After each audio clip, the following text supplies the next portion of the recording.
My wife's food is terrible. I'm finally going to have some good food today, so I've been looking forward to this since last night. My husband drunkenly belittled me. My food is terrible? What are you talking about? You haven't had my cooking for weeks. You have been eating that homemade meal by your boss's pretty daughter, haven't you? I've been waiting for this day. I'm gonna tell them everything. My name is Cheryl. When I hear there's a sale at the local supermarket, I go there even if there's nothing in particular I want to buy. I'm 40 years old. Everything has gone up in price lately, so it's better to buy when it's on sale and freeze it to save money. I will have to work on my electric bill in the winter. Haha. Now I'm more interested in saving money and having a vegetable garden. When I was a little younger than now, I had no knowledge or interest in such things. The only thing I was interested in was my husband. I was in my late 20s at the time, married for 3 years to my husband Evan, and we had no children. I was wondering if it was time to think about having kids. My husband did not seem to be interested in having a child, saying that we should let nature take its course, and that we did not have to force ourselves to have a child. He has no idea that a woman's body has a limit. Before we got married, my husband was the one who used to talk about having 2 children. Could it be that he doesn't want children anymore?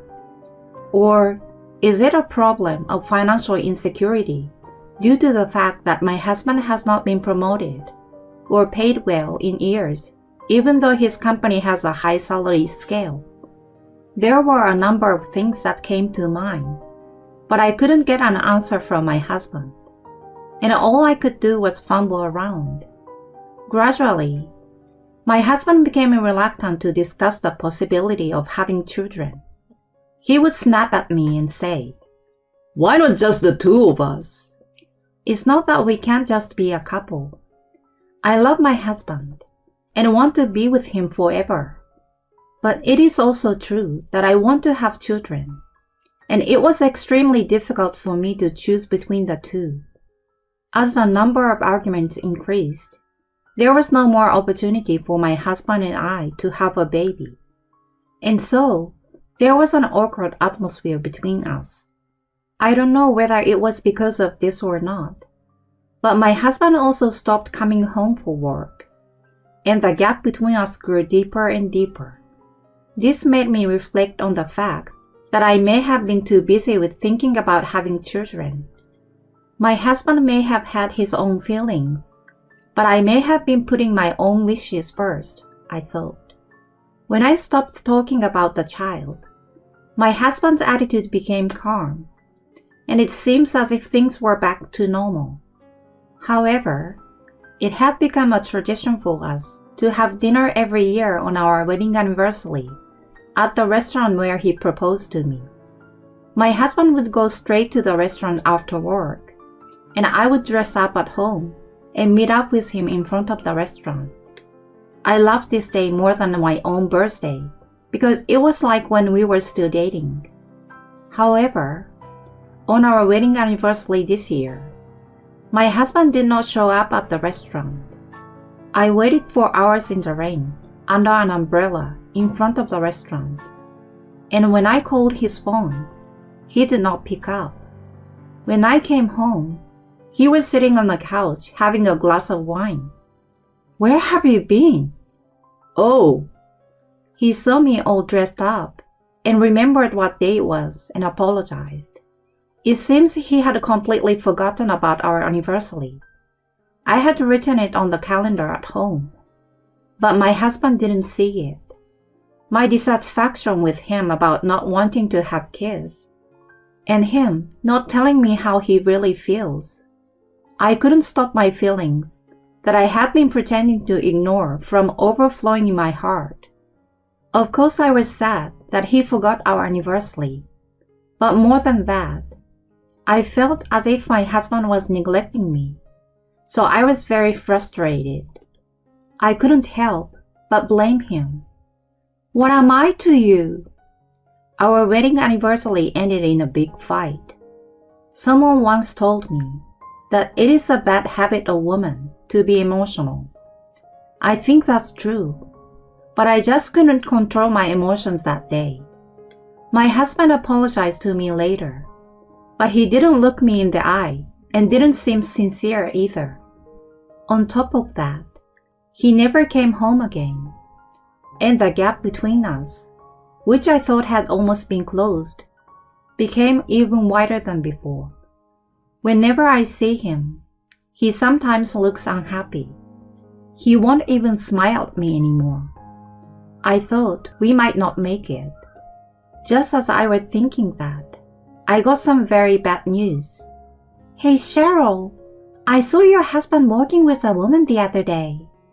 What? I was walking back home when I came across my neighbor, and she said that to me with a smirk. Immediately, the woman next to her said, Hey, Naomi, shut it! You can't just say that, can you? But her eyes looked a little amused. They were both hoping to hear what I have to say. It shows on their faces. This is what I hate about having neighbors. At first, I tried to dodge them, thinking that they must have mistaken by someone else or something, and that I didn't want to deal with these two rumor mongers. But I was still curious. What do you mean? I saw him arm in arm with a girl who looked like a college girl. And your husband hasn't been home much lately, has he? His car isn't in the parking lot at night, too.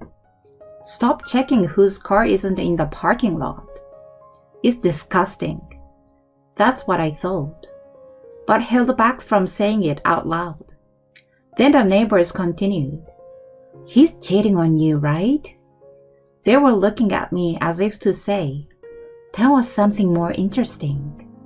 My husband cheating on me is not possible. But is it true that he's with a college girl? How on earth did they know each other? Maybe I'm looking in the wrong place. I want to believe my husband, but the way things are going, there is a good chance that he's really in love with her. But without proof, I didn't want to believe it yet. I thought the neighbors wouldn't know the details anyway. It's just a misunderstanding. I decided to just let the conversation slide. And later, I went to a detective agency to investigate my husband. About a month later, my husband's company held an annual party. It's a party that is attended by the company bosses and employees, as well as their families every year. Of course, I attended the party with my husband. No, I'm telling you, my wife's food is so bad. That's why I'm looking forward to a good meal today. My husband, who was a little drunk, said this to a junior colleague who was sitting next to him. The junior doesn't know what to say back to my husband. No, I think that's a little too much to say. Haha. He's smiling nervously. No, it's true. I've been eating really bad food lately. He keeps insisting that my food is bad. Okay. I know it's not what I planned, but since he's trying to pick a fight. What are you talking about? You eat at your mistress' house every day. By bad food, you mean your boss's daughter's cooking, right? The CEO and his wife, who were sitting behind me, gasped and turned around. My husband was looking at me with his mouth hanging open. What? What are you talking about? Are you drunk already? Mistress? My boss's daughter? What are you talking about? My husband tried laughing at me. You're the one who is drunk, aren't you? You haven't eaten my cooking in ages. You must have mistaken me for someone else because you're drunk. I didn't miss the look of shock on my husband's face when I said that. Then, the CEO and his wife came in. The boss's daughter? Are you talking about my daughter?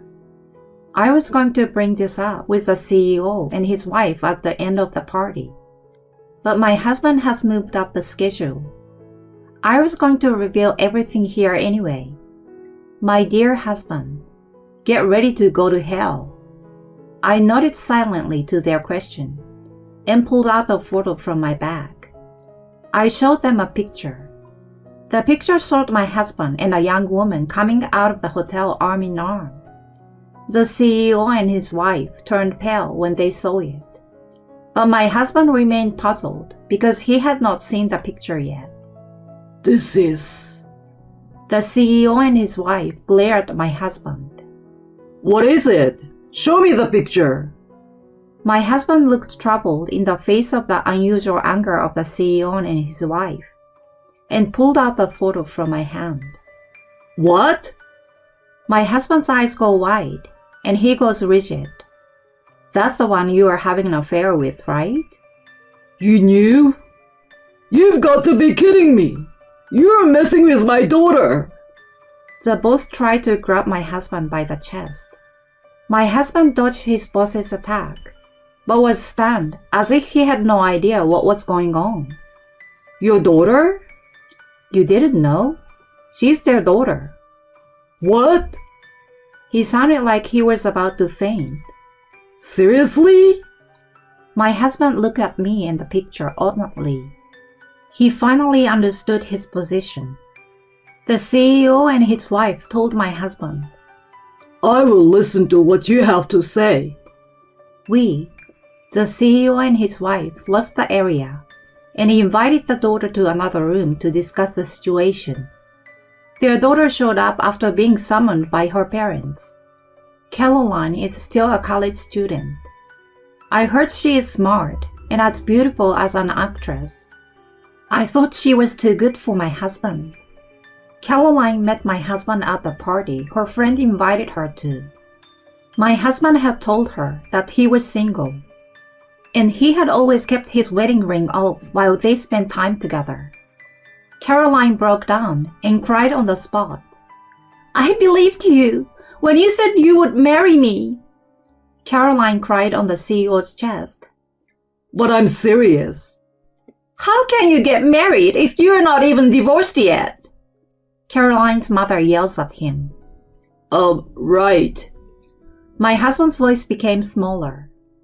You wanted me to divorce you because of the thing about having a child, didn't you? That's why you are suddenly not interested. He looked back at me with a puzzled look on his face. How did you know? I know, because the detective agency told me that you wanted to get a divorce before anyone found out about the affair. You didn't want to pay me alimony when I found out about the affair, right? You wanted to pretend that you suffered emotional distress because your wife kept insisting on having a child. It seems that you have put a lot of thought into it, huh? My husband didn't argue with my words. Instead, he kept looking down with a pale face. He didn't even make eye contact with me. You are a disgusting excuse of a man, you know that. The boss yells at my husband too. I apologize for what I did to your daughter, but I really meant to marry her. Shut up! If you're serious, you should get a divorce and tell her how you feel. You started out cheating on your wife, so what's the point of being serious? Can you believe that? The husband was at a loss for words when Caroline came to him and said, I can't believe anything you say now. Caroline was in tears. Don't you ever hang around my daughter again. You're fired. No way. My husband was more shocked by this than hearing Caroline's words. This is all that I wanted. I'm divorcing you too. I want alimony. I don't understand why this is happening. I beg your pardon? I don't understand why this is happening? Didn't you create this mess? And what you said earlier about the food being bad. I'm going to tell them. Tell them what? What? Weren't you just telling everyone that Caroline's cooking was so terrible? Even though she had probably worked so hard on it. Poor Caroline. Oh, wait. Don't say that. Why are you in such a panic now? You're the one who started the whole thing, aren't you? The guy who organized the party where you and Caroline met told me all about your situation. You said that she's cute, but the only thing that's not good about her is that she doesn't cook well. She will make a good wife, you said. But that's much like being a married couple. You're going to have to work, go home, and a home-cooked meal is an inevitable part of that. Yeah, you said you've been wanting a good meal for a while. Shut up, Cheryl. I won't shut up. You said you were looking forward to today's food because Caroline's cooking is so bad. In other words, stop it. The boss and his wife stared at me and my husband as we argued. Caroline is sobbing into her father's chest, while he is staring at my husband through clenched teeth.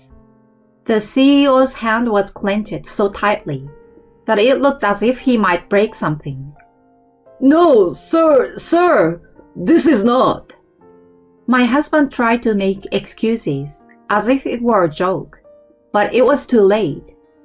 There was no way the parents could stop their anger at him for wronging their daughter. The CEO and his wife start slapping and hitting my husband. Isn't that assault? Maybe. But if it were me, I'd have done that. It would be unforgivable for a parent to have their young daughter, who is still in college, be treated like that. Besides, my husband was her first boyfriend. I don't think it's right for an adult to have a date with a college girl. And I also wonder about Caroline's friend who had invited her. I also think Caroline should be a little more aware of the world. But it's still a case of an adult cheating a younger person. Whatever the background, it is 100% my husband's fault for pretending to be single and having a girlfriend when he's supposed to be married. I think he should be thankful that he lived through the slapping. My husband seems to finally understand what he had done. In the end, he was fired from the company and had to pay compensation to Caroline, as declared by the CEO. The CEO of the company has a number of group companies, including affiliated companies and regular clients, and it seems that he issued a directive not to hire him ever again. Needless to say, this made my husband's job hunting quite difficult. We divorced after making sure that the alimony and property rights were taken care of. He lost his place of residence because I got the house as part of the property division, and he moved back to his parents' house. But when his parents found out the truth about the divorce, they kicked him out. It seems that he was unforgivable, not only for cheating on me, his wife, but also for having laid his hands on a college girl who was still a minor until recently, and deceiving her. Furthermore, my in-laws demanded that he apologize to me. So I received another letter of apology. It is totally unacceptable, especially for someone of his age to have to be told by his parents to apologize properly. My ex-husband himself seems to regret having lost his life over an affair, but it was too late. At his new job, he's working in an environment that is friendly to upper management, but very unsympathetic to the staff, and so he's working for about half of his former salary. It is not easy for a man in his 40s to change jobs, so he has no choice but to stay there. He lamented that he couldn't get a promotion at his old job because of the seniority system. I guess he would have been happier. I, on the other hand, remarried at the age of 30 to a man I met through a friend. We just had a baby girl, so we are now a family of 3. No, I'm sorry, I lied. My daughter is now 4 years old. I actually have a boy now too. My daughter is so naughty. She's so naughty that she hides things and plays peekaboo. Recently, catching bugs seems to be her favorite hobby, and my purse was once covered with bugs. My daughter says, "It's a surprise for you, Mommy." It's hard for me, who hates bugs. Ha ha ha. Still, I wanted to make her happy, so I told her I was happy even if it was a lie.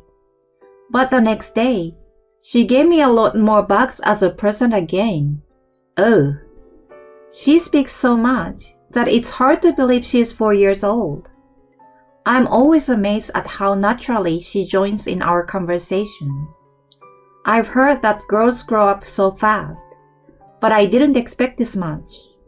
My child is cheerful and full of energy, but she's a kind girl who gives me presents when I'm tired, even if there are bugs, and wants to massage my husband's shoulder when he comes home from work late at night, even though she feels sleepy.